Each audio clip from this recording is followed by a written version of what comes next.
Why, hello. Thank you for joining me again. And here we are in the Highlands of Scotland. I promised you another Scottish video, so I get to wear my magnificent dress. Yes. And we are here in the Highlands of Scotland with Dr. Samuel Johnson and James Boswell, but we have a little bit of a change of plans because I ran out of time to read Boswell, so we'll do Boswell next month. Give me another excuse to wear my dress. And today we'll just talk about Johnson, because really Johnson is the more important of the two, even though he's not Scottish. And Boswell is. But I ran out of time. But before we start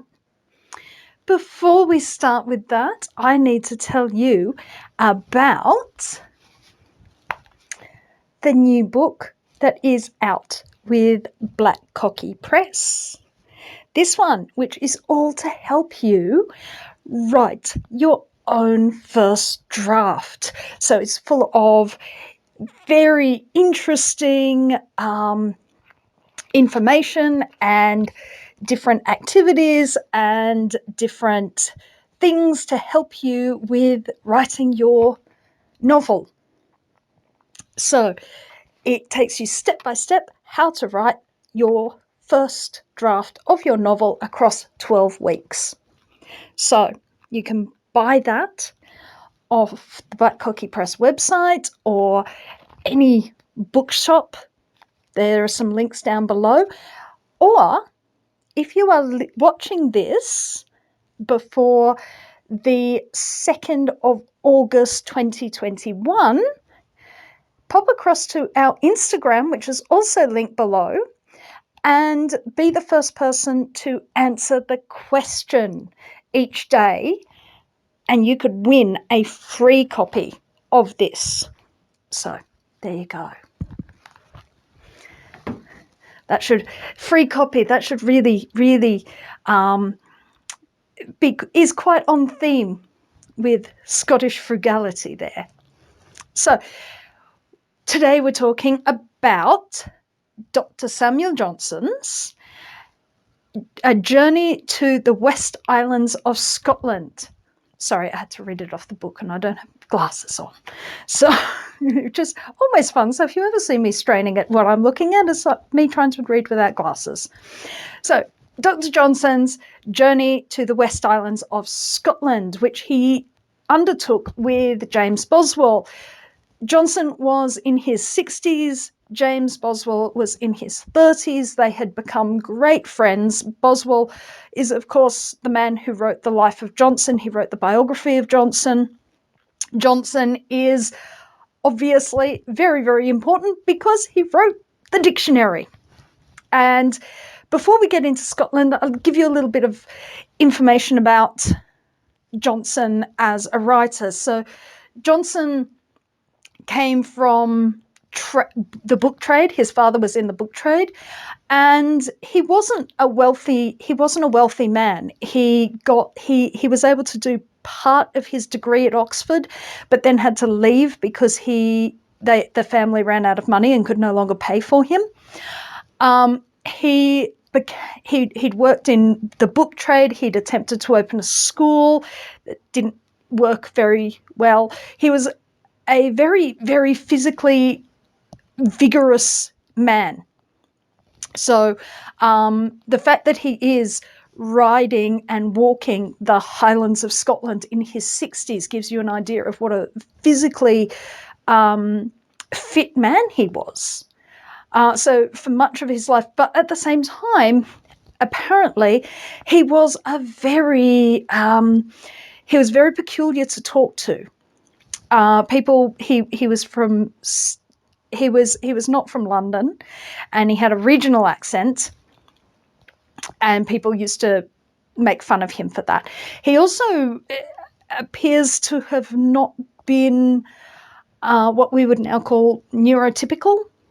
From descriptions of talking to him, his mannerism was quite unusual and off-putting. He spoke very slowly. but when he spoke, so people assumed to casually speak to Dr. Johnson would be to assume he was an idiot, but what he was a genius. But for most of his time, until he wrote the dictionary, which took him 9 years, it was supposed to take 3. His wife died partway through writing the dictionary, and he went into a depressive state for about 2 years, so that delayed it. But he was a hack writer. He was just one of those people that you hired a freelance to write, give me 2,000 words on this. So he wasn't this great learned scholar who suddenly, I'm going to write a dictionary. He was commissioned. He was a freelancer who was commissioned to write a dictionary. It doesn't include every word. No dictionary includes every word. And it was such a feat. It is a literary feat. Dr. Johnson's dictionary is an amazing feat. There isn't another book like it. Because Dr. Johnson's dictionary doesn't just define every word, it puts words within quotes. He went through a huge number of books and to find quotes to put the word in, to give it a fixed meaning, except that no language has a fixed meaning. Language is dynamic and changes. So this is something that you discover, he's discovered as he's working on this, that it's very hard to fix any language, but the English language is so changeable and easily changeable that the dictionary is not quite what it was initially conceived as. So it's quite interesting.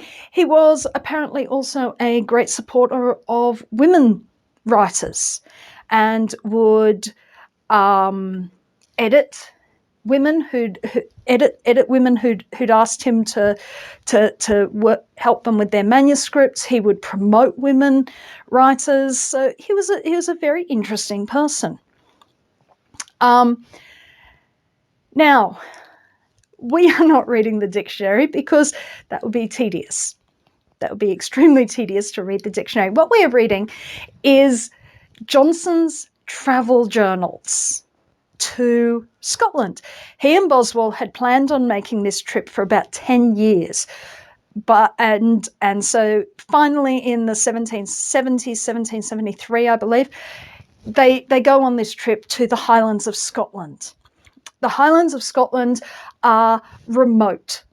They are as remote as really you can get in the British Isles. They are very remote. The populace is not necessarily an English-speaking populace. There are some English-speaking people there, but most are not.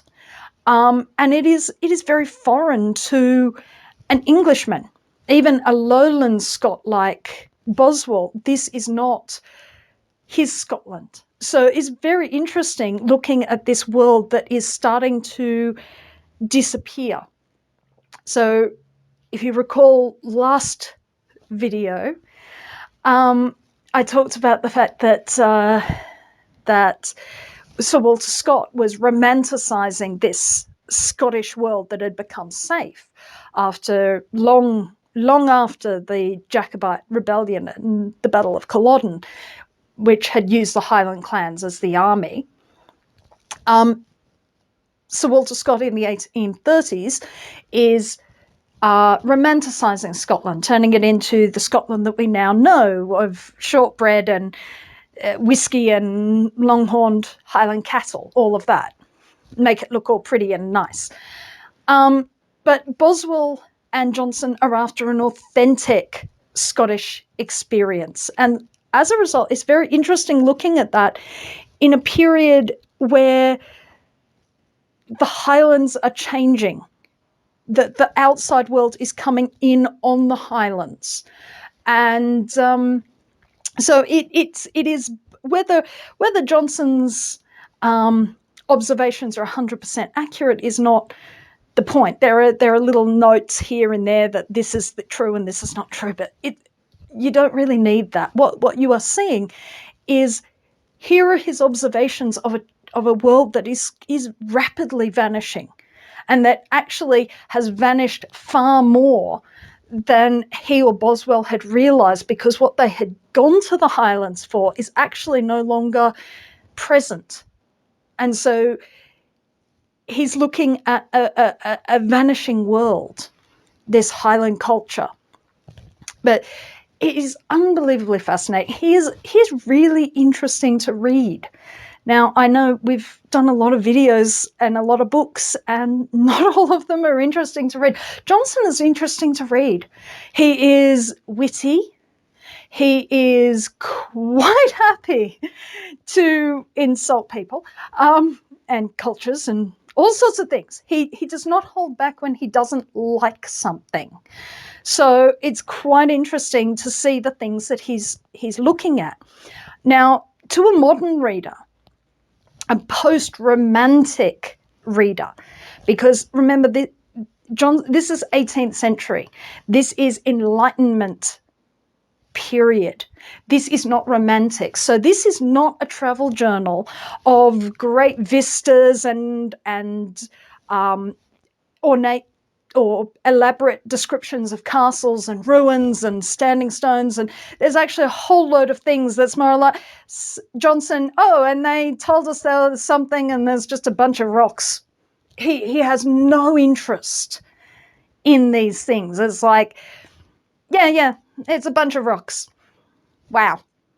And then he'll tell you something that he did find really interesting, which is generally involved in people. That's what Johnson is going to Scotland to find. He wants to meet the people. He wants to talk to the people. He wants to see how they live, see what they eat, see how they talk, everything about people. And so what you get is not a vivid portrait of the land in Scotland, but of the people of Scotland, and in particular the people of the Highlands and the way of life of the people of the Highlands, a way of life that is very rapidly disappearing. And part of the reason it's very rapidly disappearing, and you can see this in, he talks of this, is the Highland clearances haven't really taken hold yet, but they're starting.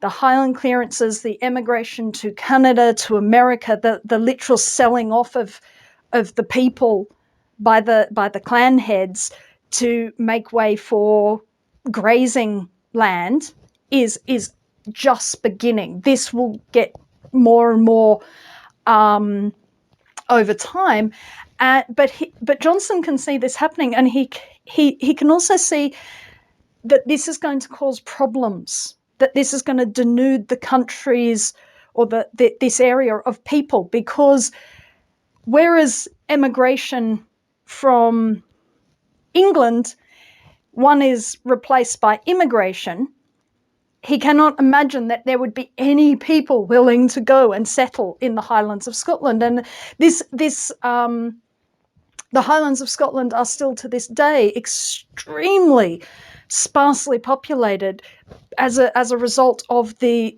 clearances that go back over 200 years. So he's actually seeing and able to forecast what is coming for this area. One of the other things that's really interesting is he talks about trees a lot.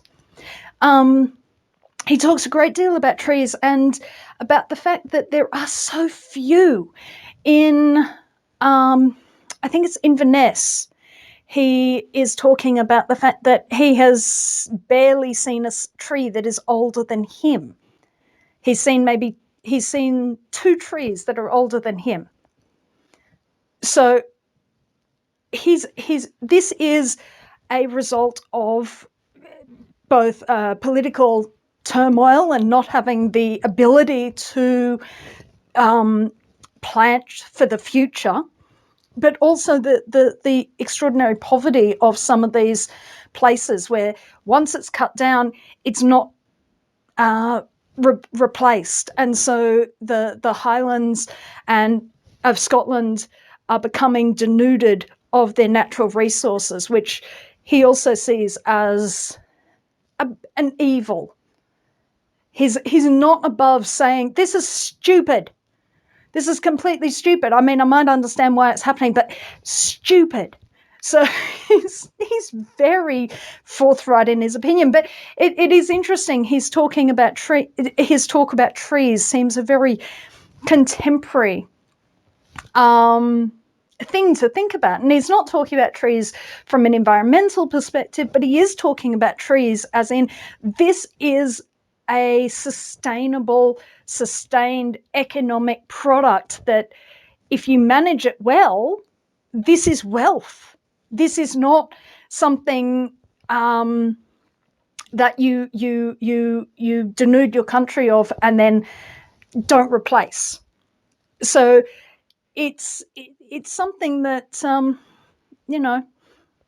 like any natural resource, it's worth thinking even today about. We think about these things. What do we do when we've mined everything? What do you do then for wealth? And he's looking at this, but he's looking at it in terms of trees, which he sees as this is stupid. He's saying you just grow more, and it doesn't. Why does it not occur to these people to grow more? So that's a really interesting thing. That really stood out for me reading this book. Another thing that really stood out for me is how scathing he is of the Reformation and what the Reformation has done to the Highlands.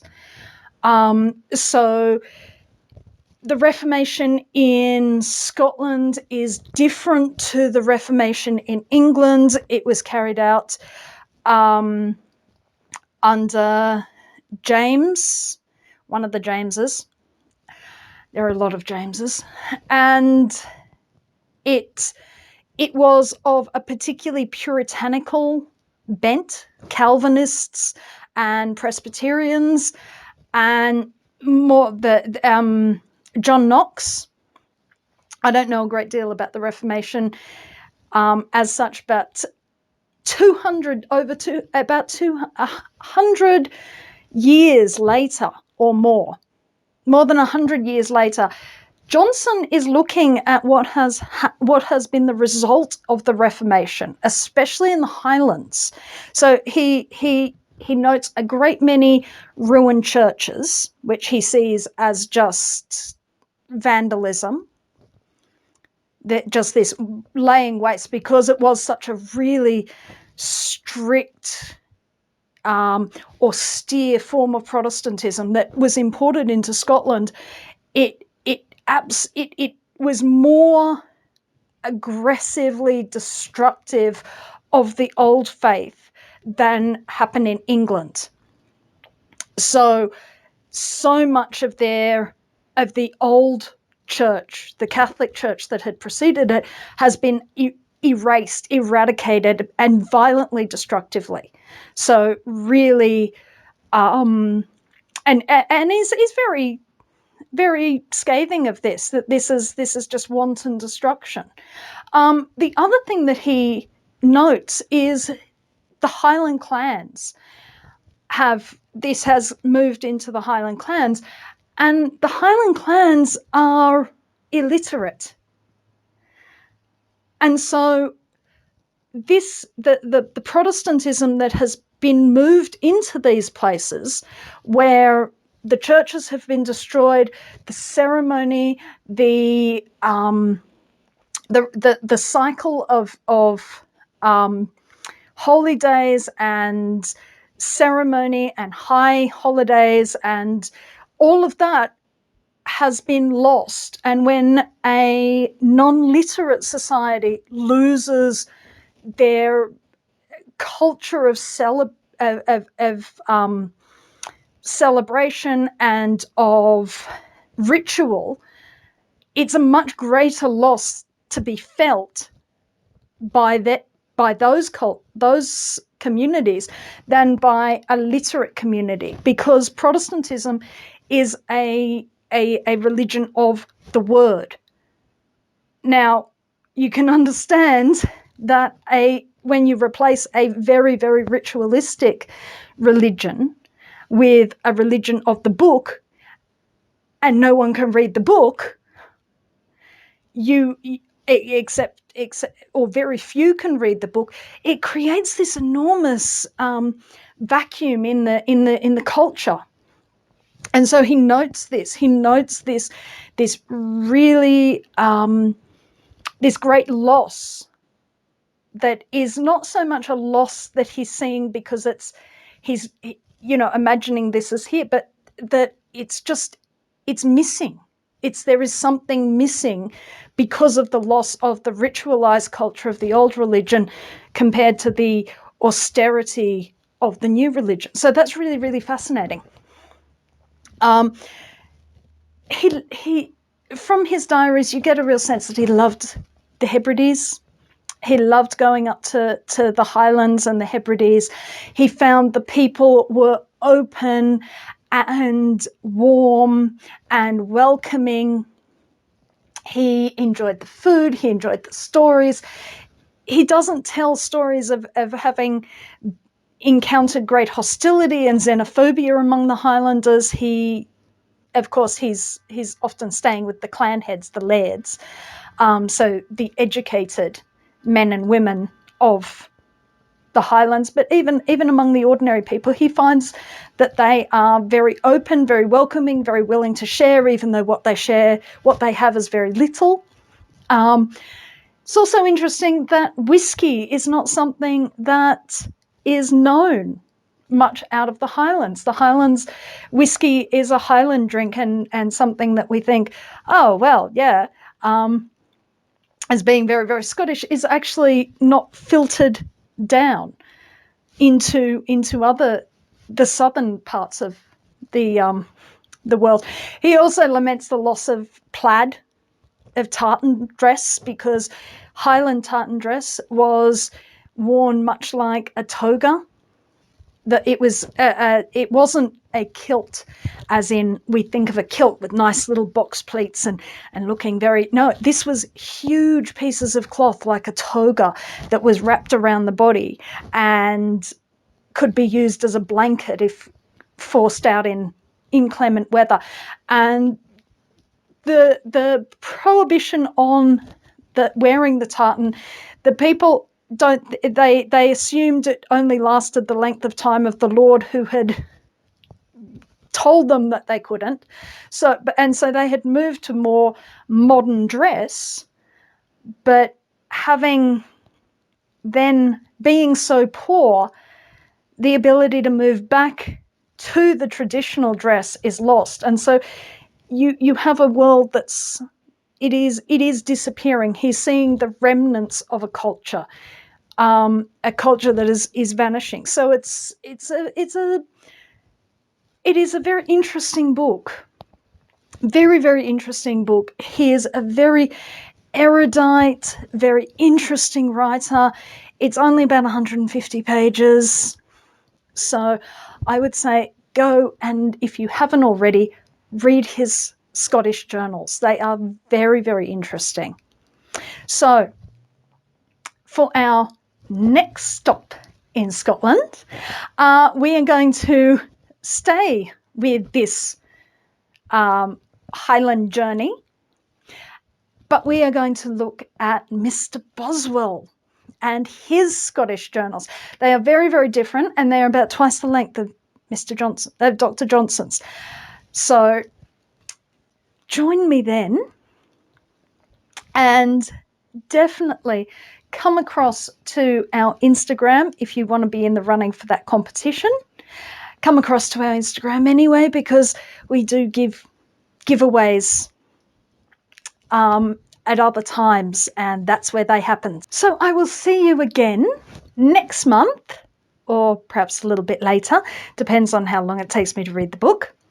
Definitely in, I'd say end of August, early September. Just, yeah. Link to the book is down below. Link to this month's book is down below. And I will see you again.